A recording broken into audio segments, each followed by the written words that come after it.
Fungsimu nanti kalau udah nikah, adik-adik sekalian, teman-teman sekalian, adalah sebagai libas, sebagai penutup aurat, penutup kekurangan, penutup aib.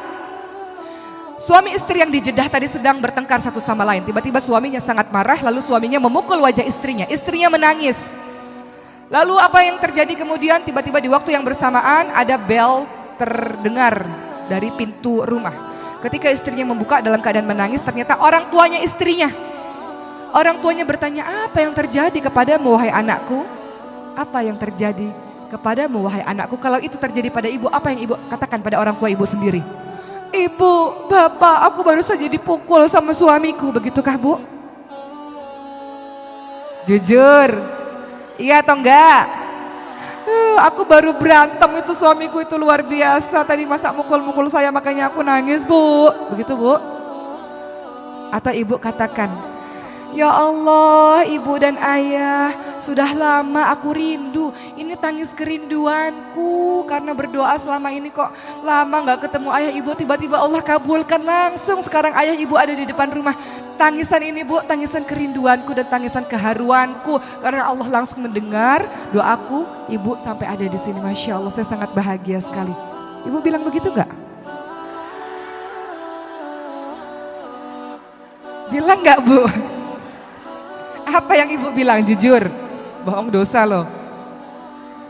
Istri yang solihah ini mengatakan begitu kepada orang tuanya, bu, aku nangis karena rindu sama ibu sama bapak. Suaminya yang mendengar, Masya Allah, baru dipukul, belum ada berapa detik bu, masih sembab air mata bercucuran. Istri ini bisa-bisanya menutupi kekurangan suaminya, libas. Dia dengar firman Allah, hunna libasulakum wa antum libasulahun. Pasanganmu adalah pakaian bagimu. Penutup aib, penutup aurat, fungsimu adalah seperti itu. Makanya istri-istri zaman sekarang yang hobinya main Instagram atau Facebook atau sosial media, sebagian ada yang tidak menjalankan fungsinya sebagai libas. Dia membuat status, gak tahu statusnya apa itu. Suami yang buruk adalah seperti suami saya, itu terlalu frontal ya. Yang gak pernah kasih nafkah, yang marah-marah aja kerjaannya. Dari frontal sampai yang kode-kode juga ada itu, sama aja itu dosanya. Ya, kasih kode-kode. Alangkah indahnya kalau memiliki suami yang perhatian terhadap istrinya dan sebagainya, titik-titik-titik gitu ya. Minta perhatian dari orang lain buat apa? Orang akan berasumsi, wah rumah tanggamu lagi berantakan nih. Orang berasumsi macam-macam. Jadi zaman sekarang ini buka aib caranya banyak ibu-ibu sekalian. Salah satunya dengan sosial media. Engkau membuka aib suamimu, engkau sedang membuka aib dirimu sendiri sesungguhnya. Makanya think before posting. Berpikir sebelum kita memposting segala sesuatu. Apa tujuanmu sesungguhnya? Kasih kode-kode buat suami supaya suami sadar. Untuk apa? Kita bisa bicara langsung kepada suami kan? Atau kita bisa minta orang yang bijak untuk menasihati suami kan? Gak harus dengan cara sosial media yang satu dunia itu bisa tahu bu. Sekali kita posting itu jejak digitalnya gak akan pernah dihapus. Itu masih ada terus seumur hidup. Kita sudah membuka aib dari suami. Makanya di zamannya Nabi Ismail alaihissalam, Nabi Ibrahim apa yang dilakukan oleh beliau? Nabi Ibrahim datang ke rumahnya anaknya Nabi Ismail sedang pergi. Istrinya Nabi Ismail gak tahu kalau itu ayahnya suaminya, kalau itu mertuanya, kalau itu Nabi Ibrahim. Maka ketika Nabi Ibrahim bertanya, bagaimana keadaan suamimu? Istrinya ini mengatakan, hidup kami susah. Suami saya itu kurang ajar sekali. Kehidupan kami buruk, kehidupan kami gak bahagia. Maka apa kata Nabi Ibrahim alaihissalam? Katakan kepada Ismail suamimu, kalau suamimu sudah pulang ke rumah, cepat-cepat ganti pagar pintu rumahmu. Cepat-cepat ganti pagarnya. Gak boleh dipertahankan. Maka ketika Nabi Ismail pulang, maka Nabi Ismail paham ketika istrinya mengatakan tadi ada bapak tua yang datang ke rumah. Kata bapak tua itu ganti pintu, ganti pagar. Sadarlah Nabi Ismail, perempuan ini harus cepat-cepat diganti. Ganti. Perempuan yang gak bisa menjadi libas, gak bisa jadi pakaian. Yang membuka aib suaminya, yang mulutnya sumpah serapah gak bisa dijaga, suka menggunjing suaminya sendiri, ganti. Begitu pesan Nabi Ibrahim alaihissalam, ceraikan istri yang seperti ini. Begitu kata Nabi Ibrahim alaihissalam. Akhirnya diceraikan, maka digantilah dengan istri yang baru. Kemudian Nabi Ibrahim datang lagi, istri yang baru ini mengatakan, alhamdulillah keluarga kami baik-baik saja. Alhamdulillah keluarga kami cukup. Alhamdulillah keluarga kami dilindungi oleh Allah Subhanahu wa taala. Maka Nabi Ibrahim alaihissalam mengatakan, katakan pada suamimu, pertahankan pintu rumahnya, pertahankan pagar rumahnya. Dengan begitu Nabi Ismail paham, istri yang menjaga lisan dengan baik, gak suka buka-buka aib suami adalah istri solihah yang harus dipertahankan. Tapi kan kadang suka curhat untuk menenangkan hati, menenteramkan hati, begitu ya Bu ya. Kalau enggak tuh gimana ya, rasanya tuh numpuk di sini. Aku mau cerita masalah rumah tanggaku, janji ya jangan kasih tahu siapa-siapa. Ini si orang ini nih datang lagi ke arisan satu lagi. Tahu enggak masalah rumah tangga si fulanah, tapi janji jangan kasih tahu siapa-siapa ya. Dari sini lari ke majelis taklim yang ini. Tahu enggak, tapi janji jangan kasih tahu siapa-siapa ya. Akhirnya tersebar Bu, masalah rumah tangga yang harusnya diketahui oleh diri kita dan suami saja. Akibat apa? Akibat lisan yang gak dijaga. Makanya Rasul ingatkan, man kana yu'minu billah wal yaumil akhir falyakul khairan aw liyasmut. Barang siapa yang beriman kepada Allah dan hari akhir, hendaklah dia berkata-kata yang baik.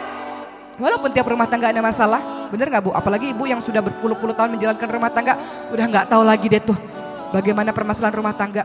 Tapi bagaimana kata Rasulullah SAW, bagi yang beriman dia berkata-kata yang baik. Alhamdulillah, Alhamdulillah.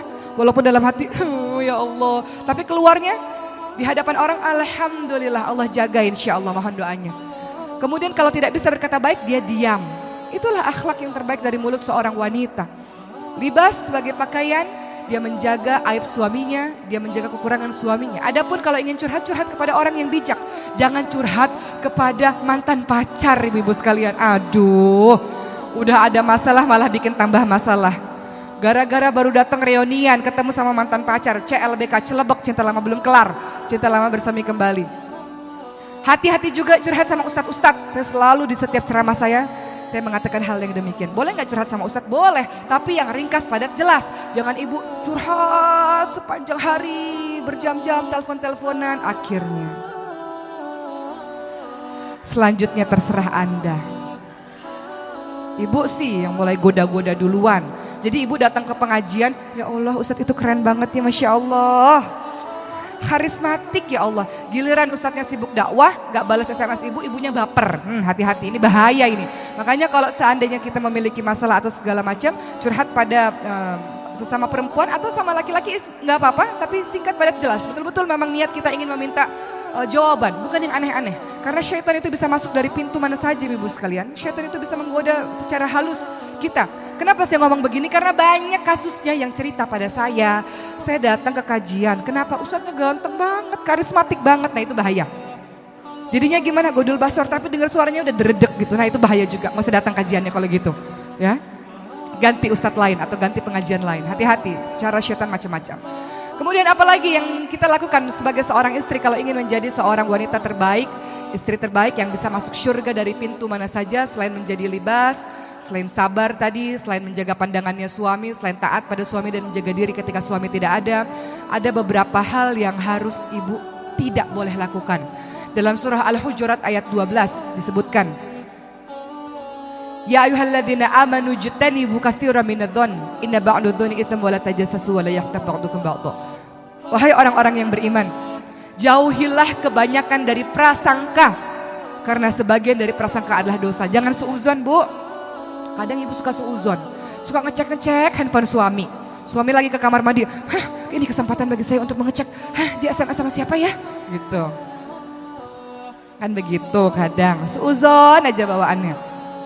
Suudzon itu capek gak Bu? Capek. Yang capek siapa? Kita. Ya sudahlah. Yang terlihat di pandangan mata kita saja. Kalau tak terlihat di pandangan kita, dia melakukan dosa, itu dosanya kepada Allah Subhanahu wa taala. Tugas kita adalah menjadi istri terbaik, melayani dengan sebaik-baiknya. Jangan kemudian kita suudzon, berprasangka buruk terus-menerus. Kemudian yang kedua, biasanya perasaan buruk terus-menerus diikuti ayat tersebut mengatakan wala tajassasu. Jangan engkau cari-cari kesalahan. Biasanya ini terjadi pada usia-usia pernikahan yang muda, yang awal-awal. Sudahlah suudzon, terus cari-cari kesalahan suaminya. Dilihat tuh, semua Instagram, sosial media, Facebook suaminya dilihat. Tahun 2018 dia bergaul sama siapa?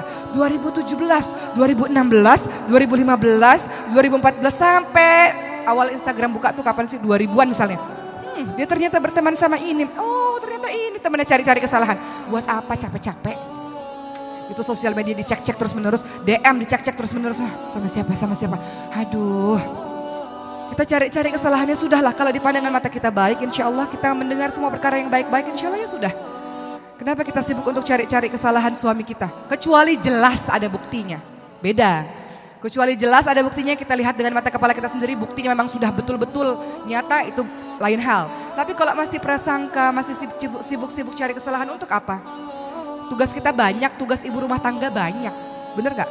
Capek, pusing ngurusin yang gitu-gituan. Sementara ini baju belum dicuci, ini baju belum disetrika, ini rumah masih kotor, ini masakan belum dimasak dan sebagainya. Masih banyak hal-hal yang harus kita kerjakan di rumah kita, Bu. Kemudian yang ketiga, jangan wala tajassasu wala yaghtab ba'dukum ba'dha. Al-Hujurat ayat 12 menyatakan jangan engkau menggunjing. Ini kembali kepada ayat sebagai libas tadi. Jangan engkau menggunjing. Ada ibu-ibu yang mulutnya memang gak bisa dijaga ini. Memang mulutnya memang suka curhat. Makanya yang paling baik adalah untuk perempuan banyak-banyak di rumah. Giliran udah ketemu sama banyak orang, boleh gak sih keluar rumah? Boleh, tapi jangan kebanyakan. Pah, mau kajian? Boleh. Kajiannya kapan? Pagi, siang, sore, malam. Nah itu kebanyakan. Kajian sih boleh kajian, tapi kalau kajiannya udah kebanyakan bahaya ini. Arisan boleh. Arisannya kapan? Pagi, siang, sore, malam. Minum obat apa arisan nih? Hati-hati, semakin banyak engkau keluar rumah, semakin punya kesempatan engkau untuk bergunjing. Kenapa? Perempuan ini memang dianugerahi oleh Allah ini banyak bicara dibanding laki-laki. Sehari ibu mengeluarkan 20.000 kalimat kata, laki-laki mengeluarkan sehari 7.000 kata. Makanya jangan heran ibu SMS panjang-panjang, suami cuma bilang oka, iye, bahkan iya aja nggak lengkap ya, iye gitu, atau sip, SIP, atau cuma tanda jempol gitu. Ibu SMS panjang-panjang jawabannya begitu, memang begitu fitrahnya.